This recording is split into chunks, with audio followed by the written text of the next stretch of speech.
Welcome into 11 Personnel presented by Monticello Bank. I'm Nick Roush, he's Adam Luckett, and it is week 0. College football has officially arrived. FCS games are underway. We've got 8 games on Saturday. The Youngstown State Penguins, Kentucky's first opponent, actually in action like right now on ESPN Plus. So you a little double screen action. You can do a little pregame scouting. We're not going to give you a full Youngstown State scouting report right now, though, because I mean, what would we talk about next week? We got plenty of time next week. Yeah, exactly. So we can do that then. We also need to get our eyeballs on them. They're playing Mercyhurst, which doesn't that feel like something you would have to say when your brother was like putting you in a chokehold or something? Mercyhurst sounds like a hospital. Oh yeah. I took a sucker punch and ended up at Mercyhurst. That's where Nick Roush went. It was a rough night at the Mercyhurst. You don't want to end up in a hearse, just maybe the Mercyhurst. But we've got college football games, real college football games to talk about, Luckett. It's exciting. It's not like next year's week 0. It's going to feel more like a week 1, just right, with a lot of FCS teams playing FBS teams. But we still have a couple of ACC games. We got the game in Ireland, Luckett, which we do. Something about this Ireland game. I don't know what happens over there, but it feels like it just kills teams. It's like the Madden curse. We've got like they chased this. What was it? St. Patrick chased the snakes off of Ireland. Maybe they all just jump on in with the team who's leaving the island. Well, and it's been kind of a game of shenanigans. It feels like the underdog's always live there too, right? Mm-hmm. Iowa State upset Kansas State last year. Northwestern beating Nebraska. Ooh, and then the Florida State during the poop year. And then Georgia Tech beat Florida State. That was in 24. So it seems like underdogs are live. So Bill Belichick time. It's Bill Belichick time? What? Okay, let's just this is fun. Let's just talk dive it out. right in. Why not? Because like what if? I mean, imagine it right now. Jordan, she's on the sideline. She's got her Irish gear on, right? Interim general manager. Who do we think's running the show?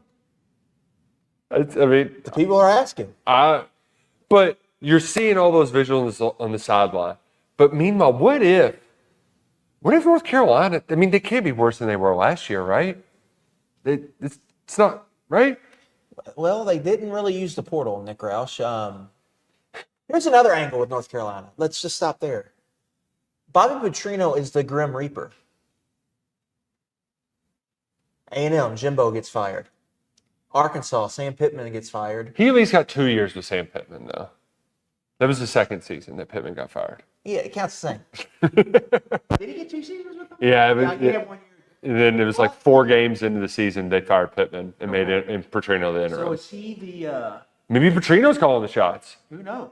But they're going to be to that point. They are going to be better because he's calling plays, so he's going to raise them at least a little bit. You have to think. So they're going to be better offensively. Defensively, they would. Is Steve Belichick still there? He took like a leave of absence. He did not make. There was reported today he did not, or he's not expected to make the trip to Dublin. And we still just don't know what he's doing. And Bill's calling the plays, so I don't. They'll be fine. Like, does any team how many teams have a better play calling duo than Petrino and Bill Belichick right now?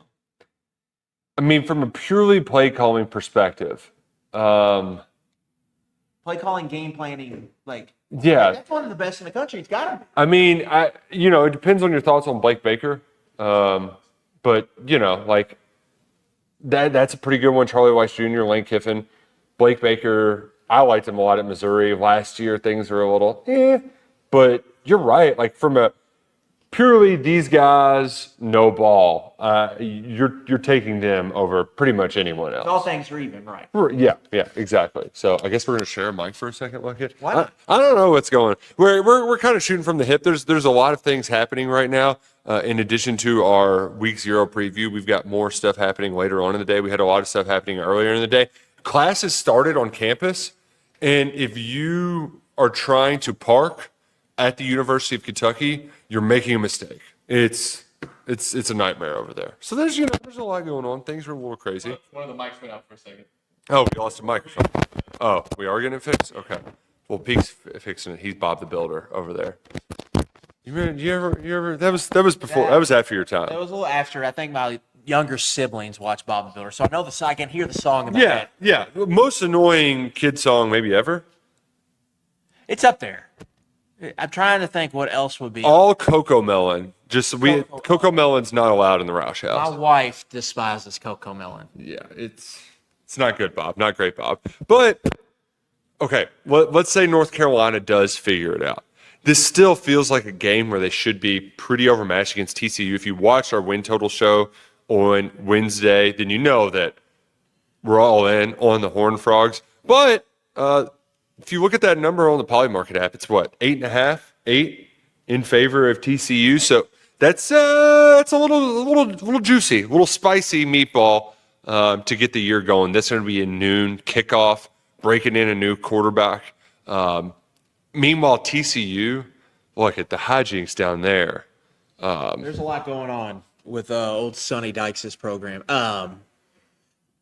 Again, I think their offense, Jaden Craig, Harvard quarterback, we talked about him on the win total show. I think he's going to be a draft pick. Gordon Samus, their offensive coordinator, came from UConn. I'm a big fan of. But yeah, there's some shenanigans at TCU. Basically, Nick, an all CUSA safety transferred in to TCU. Mm-hmm. There was a locker room fight.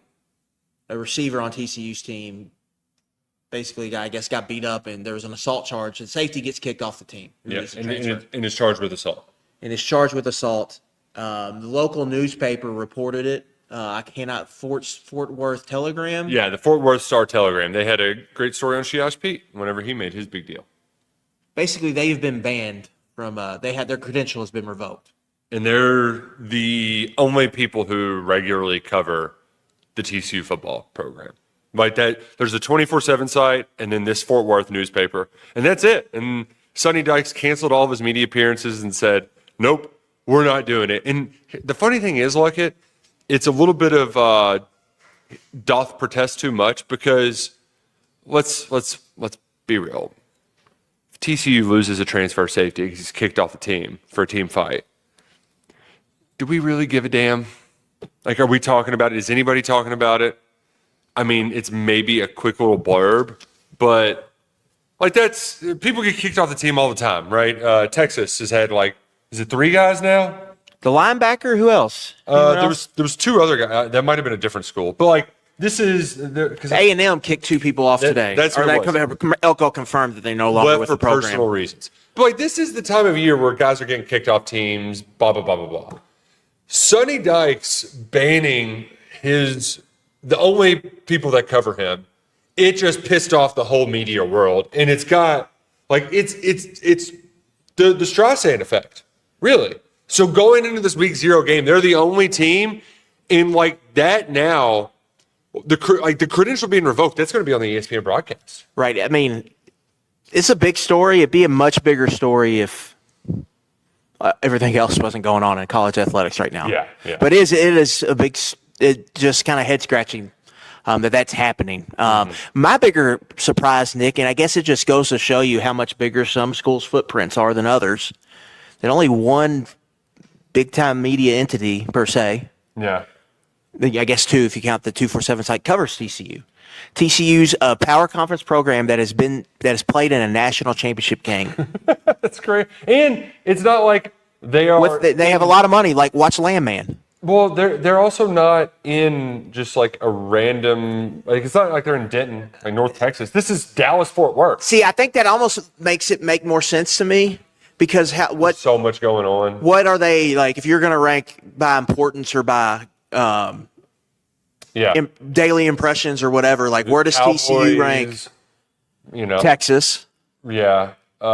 Maybe Mavs, Stars probably are ahead of them, and then SMU.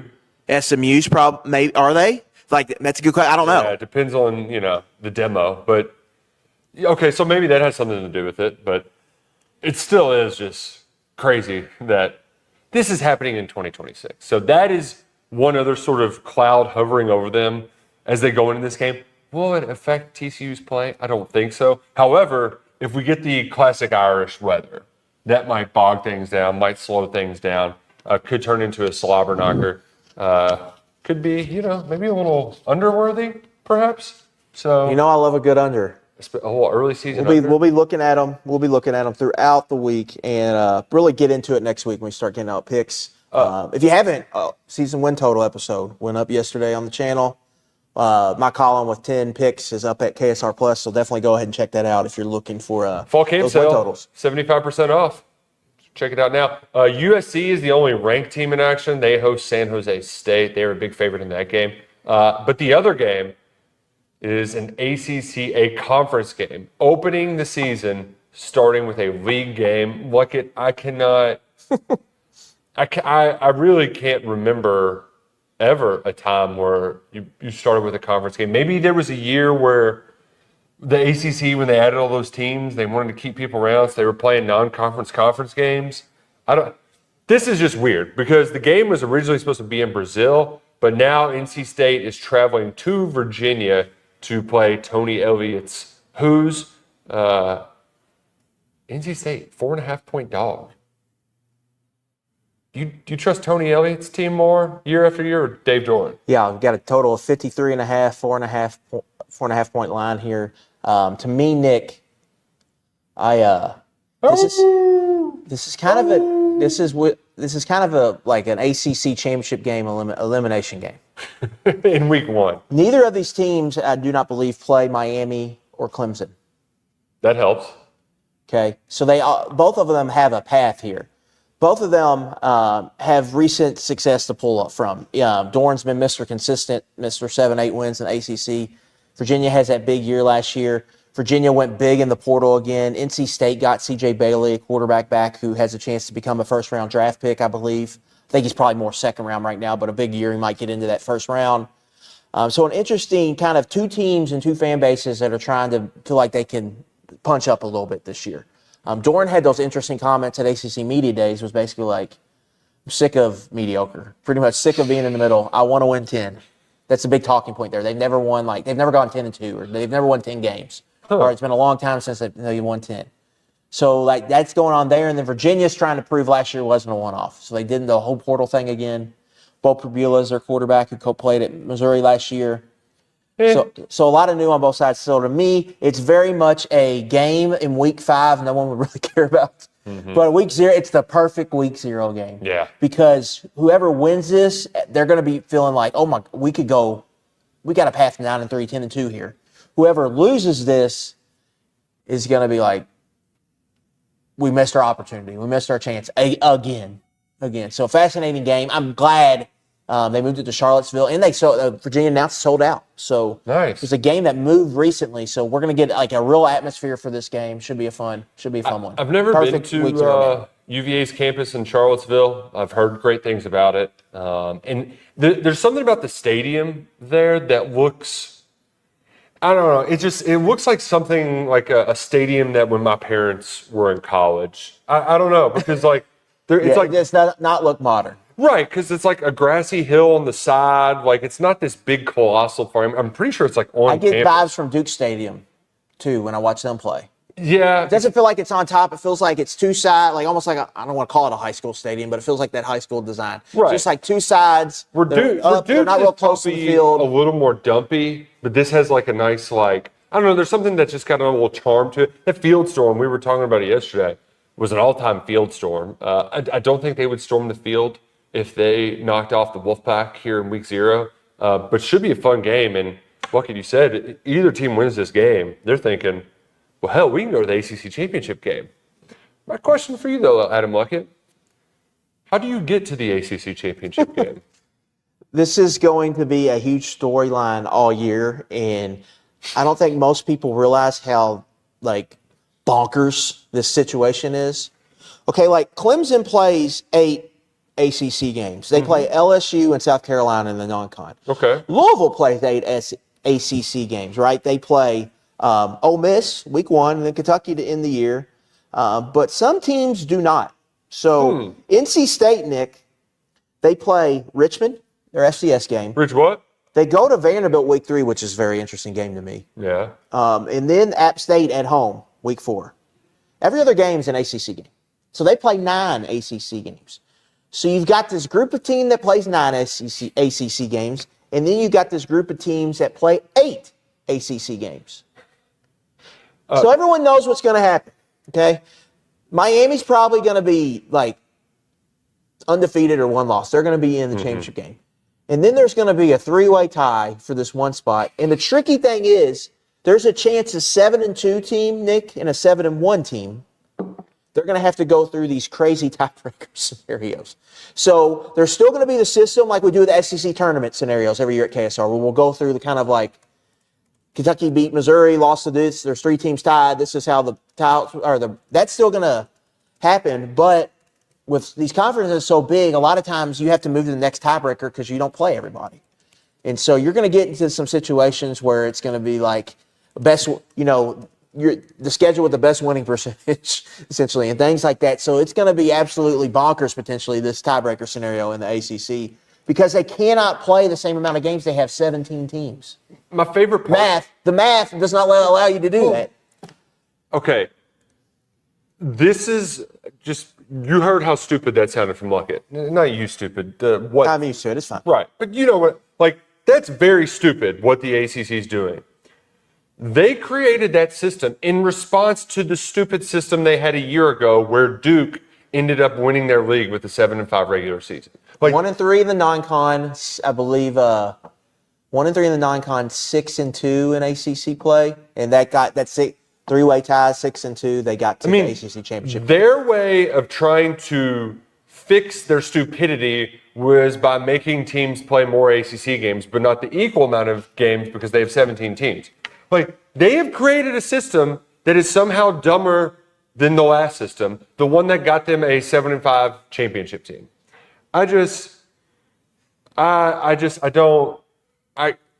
David Hale and Andrea Adelson, they are basically the two biggest ESPN ACC talking heads, if you will, right? Like, they go on the road, they do a lot of stuff for ACC Network, and they do a season-long, like, who has the best picks and the loser has to do something. Somebody suggested that they have to memorize the ACC tiebreakers verbatim, and they were like, sorry, this is too cruel of a punishment. Like, and they are more plugged in than anyone else. Like, and the best, like, I think the part that we need to hit home is that they made their bed, they are going to have to lie in it. Because, like, Louisville, SMU, they're sort of the talk about these next teams up. But, like, what makes this conference fun to point and laugh at from afar is because of the variance factor. Like, James Franklin, Virginia Tech year one. They'll probably be in that mix, right? These two teams are going to play Saturday. We're Virginia and NC State. They might get to November and think they have a chance. So, like, there's going to be a segment on November 12th, 14th, on College Game Day, where Reese Davis has a long sort of setup, and when he's done, he kind of exhales and is just like, what the hell was that? Like, that is coming your way because of the ACC stupidity. Now, I do fear that we're going to get something like that. Are they doing game day Saturday? No game day this week. Okay. They decided not to do it. Because McAfee got too drunk last time. I do want to say this, okay? Actually, Louisville and NC State both play 9 ACC games. Only 5 teams play 8. Only 5. Okay. Now, this is an interesting group of 5 to me, Nick, because 3 of them are Boston College, Georgia Tech, and North Carolina. I don't think they're going to be great in the hunt. The other one's Florida State, who's got kind of a pretty tough schedule. They draw all the heavy hitters in the ACC, play Alabama, non-con, they play SMU, Louisville, Clemson, and Miami. So they have the tough. Well, Florida State has a tough schedule, and then the other one is Clemson. So, like, is it what smells like to me is going to happen? Dabo Swinney going to back his way into maybe Charlotte, and then have like a classic bring your own guts game, and maybe knock Miami out. Oh man, this is what we have to look forward to, right? Because right now there's a lot of chaos happening. It's 11 o'clock, and I'm in my underwear writing about lawyers, guns, and money, and it's just I know you're sick of it. I'm sick of it. It's still ongoing too. It's not over yet. Yeah, and we still got a ways to go with this process. Exactly, and that's at least from the football side of it. They're running out of time, right? The season's about to start. Are they even going to want to risk adding any players? I don't know. I don't think so. LSU is just saying, screw it. But LSU is a unique instance, though, because these players have played for lane, right? So they know what they're walking into, I guess. Where, like, if you're not going to do that. So the football thing is probably going to settle. I would say that's fair. Well, and here's the other part, too, that I guess we haven't, okay, there's like 17 different hoops to jump through. If Alex Afari gets on the TRO in Louisville, I mean, he wouldn't deal with the interconference transfer thing that Mark Mitchell's dealing with. And as the SEC clarified in Mitchell's case, I mean, Afari never signed anything. He just participated in a rookie minicamp for the Packers. So he should be good to go if he's able to there's a hearing on Monday. As of Thursday at 4 p.m., there's an amended complaint in that case. It did not include Afari's name. I'm not quite sure why. I guess if he's got a different attorney, that might explain it. But he's supposed to have a hearing on Monday morning, so we should receive some more clarity then. And like you said, with Daquan Wright and Xavier Harris, it's a new system for Afari, but it's the same school. He's pretty familiar with the surroundings, so hopefully that makes it a little bit more turnkey, and he's able to join the program next week. But it's just every day we're getting kind of jerked back and forth. Fans don't really know. It's just a seesaw of Ross Dellinger and Matt Norlander tweets that you're trying to sift through. That is, I get it. I'm sure you're exhausted. We are too, but that's why we're not gonna spend much time on it. Right. I think the Afari rule, it's the same as that linebacker at UCLA, the Hedrick linebacker that was played for Bob Chesney at James Madison. Now he's going to play for UCLA. UCLA's already sent a statement saying he's good to go, but he has a TRO, where Afari needs to get the TRO. If he gets the TRO, he's going to be able to play for Kentucky, and that's where we sit right now. But again, last we heard, Monday hearing, I believe.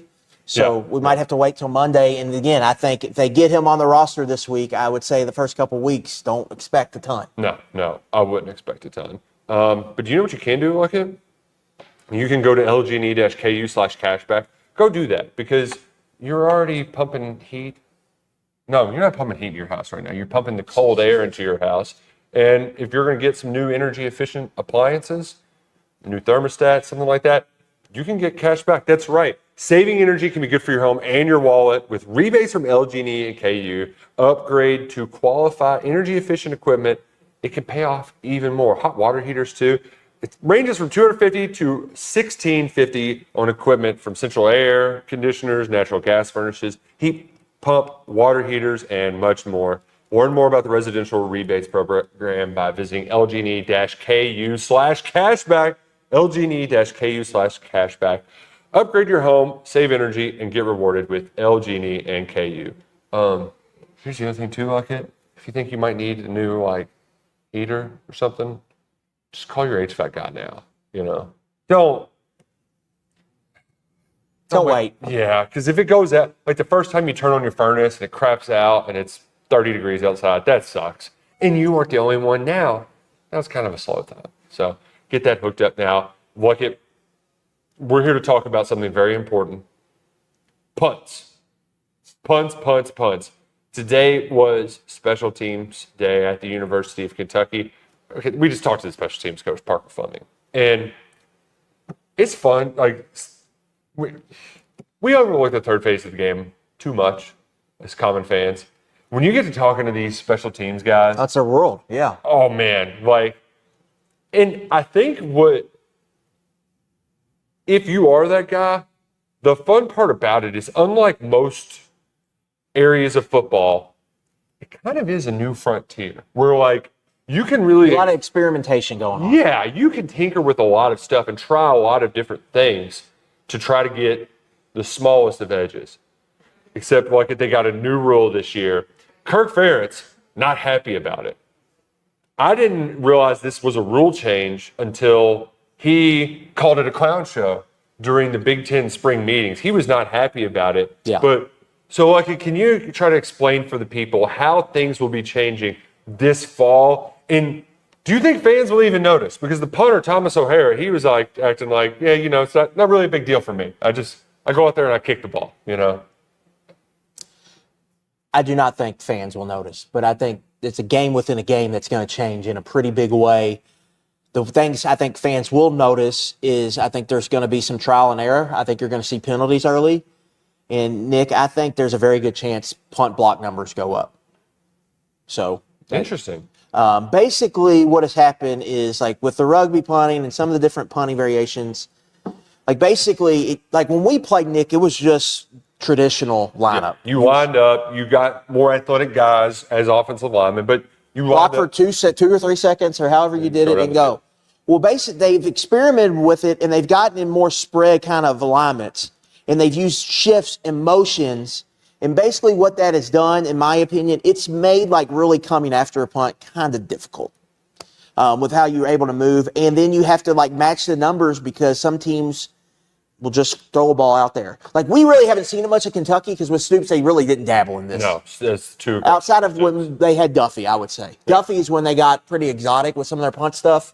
And then the other part of this too, like the reason why they explained at SEC Media Days is because punt teams were getting so confusing that it was getting the refs. Refs didn't know. Like there were illegal formations, and they were missing all the time because they didn't know Who was on the line, who was off, who was eligible, who should have been ineligible, that sort of thing. I mean, they showed us plays where I think it was Notre Dame, Arkansas, like they got a first down off a fake that should have been an illegal play. Yeah, Notre Dame ran like what almost looked like a little trap play. But yeah, like just think about everyone's seen the play. Everyone knows like when you've got the team will come out and like all the offensive line will be lined up into the field, and you maybe only have a center, 2 guards, or maybe just a center or whatever, and you'll just throw it out real quick. That's what they were doing in punt a lot. Was that the play where McAfee got sacked under center with the Colts? That was that McAfee or was that it wasn't somebody else? McAfee. The guy went took the snap from under center and tried to run a QB sneak. There was 2 guys. Yes. That's one of the funniest plays I've ever seen in football. So they like that you can't do anymore. Like that would be from what I kind of understand. I don't know if that would be allowed. But basically, here's what you need to know. Every punt play, Nick, when the ball is snapped, you have to have a center, you have to have a guard, you have to have another guard, you have to have a tackle, you have to have another tackle. And basically, like you have to have 2 guys, 2 by 2, 2 on each side of the center. Where this gets interesting is the number, what they're calling number exceptions.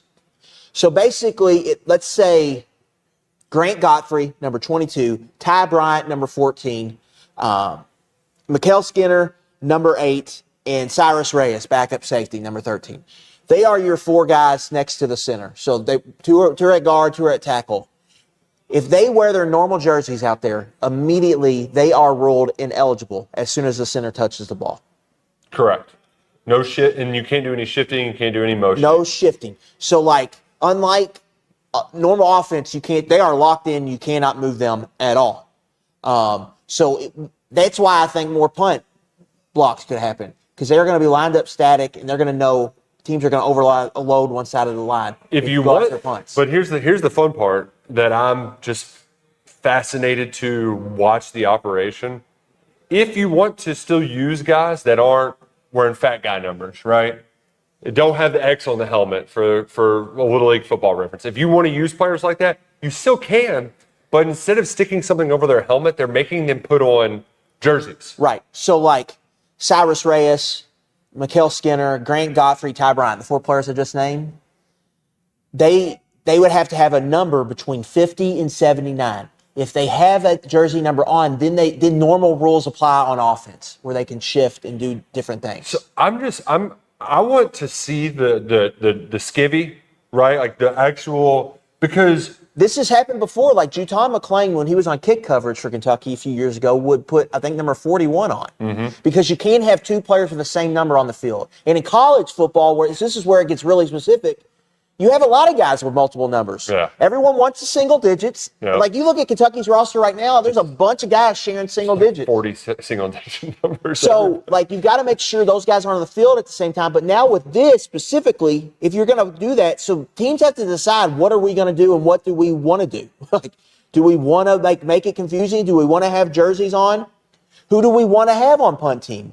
We maybe not be able to have these offensive guys on if they have to have one of these jerseys on, right? Yeah. Like, I don't know if you could have, like, Mikael Skinner, just for an example, I don't know if you could have your number 2 tight end on your punt coverage team because he has to have that jersey on if you're going to do it that way. So they all have to make a decision. Yeah. And it's going to be interesting. And there's always going to be like, okay, an unintended consequence or a counterpunch to the new set of rules. And then you're going to have to counter the counterpunch or defend the attack. And so how this goes about is going to be very interesting to start the season. Well, that's the point that Parker Fleming made. He's like, you're trying to get a first down. Well, if it's 4th and 2, I mean, maybe you go for it. Right. But, oh, wait, you're going to punt it? Do you have to have a guy who was on the field run off the field, get a jersey, run back on the field? Or do you not want to do that? Or do you want to have the kind of the phrasing they've used and just have a restricted number, and then you just automatically you're set and locked in. Now, at KentuckySportsRadio.com, I have some screenshots of what is legal and what is illegal. It is interesting in the video, Steve Shaw, who's like the coordinator of all this for the NCAA, two of the ones he used that aren't legal were for Oregon. Now, why is that important? Parker Fleming he spent last year at Oregon. He wasn't the special teams coordinator, but he spent last year at Oregon. So, and then one of the ones that they used also was illegal was Ohio State. Parker Fleming used to be the special teams coordinator at Ohio State. So just using that, Kentucky's probably going to have to make some change. And this is not necessarily like they found out about this during spring practice, essentially. Yeah. So it's not like they've been scheming for this since December or January. So it's just going to be interesting. I think most fans aren't going to know. Aren't really going to be able to tell the difference. But there is going to be a difference in how they do it. And I'm very interested to see if this impacts, I said punt block, but also like punt coverage, punt return. Because how do you go about using players? It also makes, I think, some of your depth safeties like important. Like Sias Reyes was a special team stalwart at Mississippi State. He's going to be heavily used on special teams. Nasir Addison's been like that throughout his career. Guys like that. You're back, Antoine Smith. Yeah. Guys like that. So it's going to be interesting how they do it and how they get ready for that. It's the game within the game. Right. It's going to be very, very interesting. It's something I think you watch out for. Now, this rule also applies, Nick, to field goal, but it doesn't matter for field goal because you got linemen that are blocking. Yeah. Right. Like it's not that big of a deal. So it's not really a big deal at all. But for punt specifically, it's very interesting. Remember when Stoops gave Freddie hell for giving punter scouting reports? See, we love Freddie. He's not with us, but we're making sure that Freddie's getting plenty of punt talk here on 11 Personnel, presented by Monticello Bank, where people matter. Since 1895, they've been taking care of Kentucky. Monticello Bank, proud presenting sponsors of 11 Personnel, member FDIC, equal housing lender. Luckett, we got to hit the road. Is there any more you want to get off your chest before we hit the road? Free kick. Oh, yeah. You can now free kick it, which you almost have to see it to understand it. But we essentially have a case here where at the end of half or end of game, you can call a fair catch and then drop the ball, spot the ball from that spot, and kick it like a kickoff for 3 points. Chargers Broncos Thursday Night Football last year. Mm-hmm. You can go pull this up. You can just write into YouTube, Cameron Dicker free kick. Mm-hmm. It's the end of the half. I believe Broncos are up 21-10. Broncos are punting to the Chargers with 12 seconds left. Chargers call a fair catch. It's fair catch interference at their own 45, so they move it to the other side of the 50. So Harbaugh tells the ref, we want to do a free kick. This is a rule in the NFL. It's just now a rule in college. It's now a rule of college football. It's been even in the high school ranks. You couldn't do this. The college is calling it because they can't call it the same thing. Yeah. They're calling it 2-minute timeout. They're calling it the fair catch kick rule. Why couldn't they just call it a free kick? Why not? Who knows? But it's the fair catch kick rule in college. And basically, this is an end of the half scenario. You can do this in the middle of third quarter if you want to, but it'd be dumb. Yeah, you're wasting a possession. Because if you miss the kick, you're giving the ball right back to the other team. And then it's like a regular kickoff. Right. Like if you kick it off and miss the kick, it's a regular kickoff. Now, we'll have a post at KentuckySportsRadio.com later tonight. And I found a YouTube video. It's 5 minutes of free kicks in the last 10 years. I mean, a real sicko did some work to find all these free kicks. You'll have some instances where they make it, some where they come close, and others are terrible. Not even and close. It's funny because it feels like half of these occurred in the London games. While you're having coffee or not paying attention in the morning. So basically, you would call a fair catch either on a kickoff, but mostly punt because you won't be close enough on kickoff. You would call it on a punt, and then you would run it out there. The interesting thing about this, Nick, you're not in field goal lineup. This is a free field goal. They cannot rush you. Yeah. The defense cannot rush you. So you line up in a kickoff formation. Yeah. And the defense is 10 yards away. They look like they're in kickoff return. And you don't have a tee. You have a holder holding the ball, and your kicker's lining up to what looks like a kickoff. Instead, he's trying to make a kick field goal. Yeah. So this could be wild. an electric factory if it occurs. Now, again, only an in-and-a-half situation, but we know how The other team can return it too if they can't get short. we know how these college football coaches, things can just get really wonky Yeah. at in-and-a-halves. Yeah. This might be one. And you add in, these are becoming more important, in my opinion, because we've got the 2-minute stoppage and because coaches are, I think, now realizing we need these timeouts at the end of the half. Like, I cannot be burning a timeout on 2nd and 4 for a delay of game. Mm-hmm. And so this could come into play. Now, it's not going to happen very often. I don't even know if it'll happen this year. But at some point, it's going to happen. At some point, it's probably going to swing a big. It's going to swing a big game. And so you, 11 personnel listeners, now know about the fair catch rule in 2026. Fair catch. And I have it all, like the scenarios and how it works out. There's a play clock, kickoff, no tee. If it's unsuccessful right away, kickoff rules go into place immediately. Like teams are going to have their returners back there. Yeah. It's going to be very interesting, and that's just something to keep in mind too. Like if Kentucky gets a stop late in the half, and it's a time crunch, and maybe they have a short punt or there's fair catch interference. Jacob Coway, we know he's got a big old leg. Yeah. If they're on the right side of the 50, it's not going to hurt them. Yeah.